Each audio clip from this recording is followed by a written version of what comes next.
Crompton effect. Next है de Broglie hypothesis.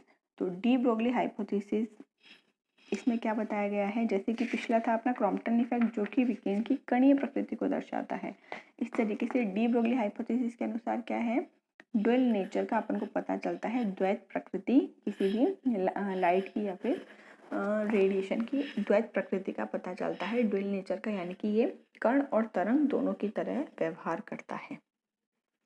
ठीक है, तो इलेक्ट्रॉन की द्वैत प्रकृति बताई किसने, आइंस्टीन ने बताई थी, और इसकी जो है इसी में आगे हाइपोथेसिस अपनी दी थी डी ब्रोगली ने। तो डी ब्रोगली संकल्पना के अनुसार क्या है, इलेक्ट्रॉन की द्वैत प्रकृति होती है जिसकी एनर्जी होती है एच न्यू, और एच न्यू को अपन लिख सकते हैं एम सी स्क्वायर भी लिखा जा सकता है। एम हो गया यहाँ पर वेट और सी हो गया यहाँ पर प्रकाश का वेग।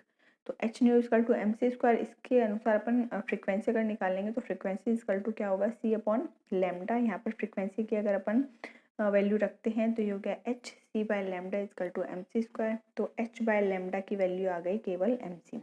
तो यहाँ से अपन को क्या निकालना है, लैम्डा निकालना है अपन को। तो लैम्डा वेवलेंथ निकाल रहे हैं अपन, तो वेवलेंथ अगर निकालेंगे तो उसका फॉर्मूला क्या हो जाएगा, H upon M C equal to अपन क्या लिख सकते हैं, अगर प्रकाश का वेग है तो उसको सी से डिनोट करेंगे, लेकिन कोई भी किसी और कण का या तरंग का वेग है तो उसको अपन वी से डिनोट करेंगे। तो लैम्डा इज इक्वल टू क्या हो जाएगा, H upon M V. Lambda equal to हो जाएगा एच अपॉन एम वी, और एम वी जो है यहाँ पर संवेग है जिसको कि अपन पी से डिनोट करते हैं। तो लैम्डा इक्वल टू क्या हो गया, एच अपॉन पी। तो ये है डी ब्रोगली हाइपोथेसिस। इस पे छोटे छोटे न्यूमेरिकल्स आते हैं बहुत बार।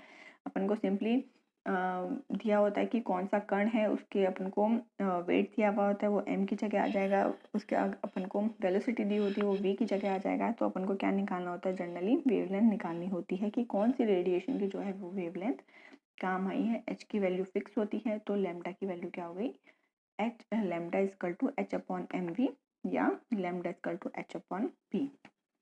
तो ये जनरली न्यूमेरिकल्स में काम आता है। फिर नेक्स्ट है अपना छोटा सा हाइजेनबर्ग अनसर्टेनिटी प्रिंसिपल, हाइजेनबर्ग का अनिश्चितता का सिद्धांत। अब इन्होंने क्या बताया कि किसी गतिशील सूक्ष्म कण हेतु स्थिति और संवेग को साथ साथ सही रूप से ज्ञात करना संभव नहीं है। यानी कि इन्होंने बताया कि कोई गतिशील सूक्ष्म कण है, बहुत ही छोटा सा कण है, उसकी सेम टाइम पर क्या कर सकते हैं अपन, स्थिति और संवेग में जो है सही रूप से अंतर ज्ञात नहीं कर सकते हैं।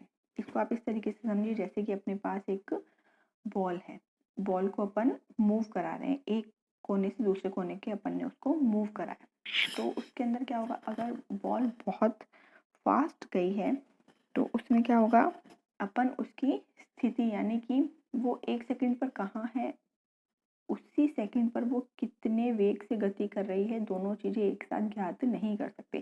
चलिए मान लीजिए बॉल तो बहुत बड़ा अपना असेट हो गया, लेकिन बहुत सूक्ष्म कणों के लिए बताया गया है, जैसे यहाँ पर इलेक्ट्रॉन प्रोटॉन इलेक्ट्रॉन्स के लिए बताया गया है मेनली, या कोई भी कणीय जो अपनी संरचना आती है फिजिकल केमिस्ट्री में उसके लिए बताया गया है कि जैसे इलेक्ट्रॉन है वो सेम टाइम पर, जैसे मान लीजिए सरफेस से निकल के वो अपनी गतिज ऊर्जा के साथ बाहर निकल रहा है, जैसे कि अपने फोटो इलेक्ट्रिक इफेक्ट में देखा।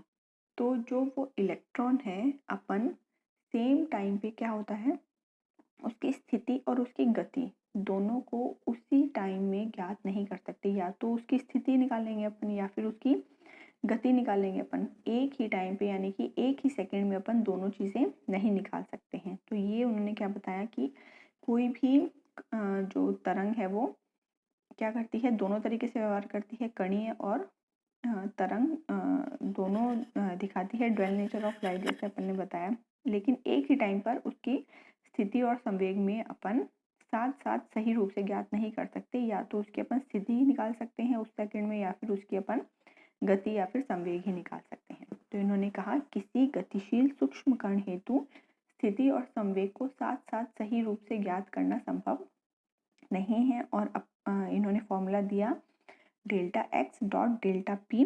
डेल्टा एक्स है यहाँ पर स्थिति में अनिश्चितता, ठीक है, और डेल्टा पी है यहाँ पर संवेग में अनिश्चितता। ये या तो बराबर हो सकती है या फिर ज़्यादा हो सकती है। एक कांस्टेंट दिया इन्होंने एच अपॉन 4 पाई। एच अपने वही प्लैंक कांस्टेंट है जिसकी वैल्यू होती है 6.62 इंटू 10⁻34 जूल सेकेंड। कई बार कंपटीशन एग्जाम में इसकी वैल्यू भी पूछ ली जाती है। तो प्लैंक कांस्टेंट क्या होता है 6.62 into 10⁻34 joule second. Joule second इसकी यूनिट है। अगर यूनिट चेंज होती है जूल सेकेंड से तो इसकी जो वैल्यू है ये भी चेंज हो जाती है। ठीक है, तो हाइजेनबर्ग का फॉर्मूला क्या हुआ, डेल्टा एक्स स्थिति में अनिश्चितता डॉट डेल्टा पी संवेग में अनिश्चितता, ये या तो बराबर होंगे या फिर ज़्यादा होंगे किस कांस्टेंट से, h/4 पाई। तो इस पर भी न्यूमेरिकल्स पूछे जाते हैं। सिंपल h/4 पाई की वैल्यू आपको कांस्टेंट है, ये तो आपको पता होना चाहिए। h की वैल्यू आपको पता है, पाई की वैल्यू 3.14 होती है। और अगर आपको स्थिति में अनिश्चितता दे रखी है तो आपको डेल्टा पी पूछ लिया जाएगा, और डेल्टा पी दे रखा है तो आपको डेल्टा एक्स पूछ लिया जाता है। तो ये थे आपकी तीन चीज़ें हो गई इसमें। क्रॉम्पटन इफेक्ट हो गया, डी ब्रोगली हाइपोथेसिस हो गई, और हाइजेनबर्ग अनसर्टेनिटी प्रिंसिपल या फिर अनिश्चितता का सिद्धांत। नेक्स्ट अपन पढ़ेंगे श्रोडिंगर वेव इक्वेशन।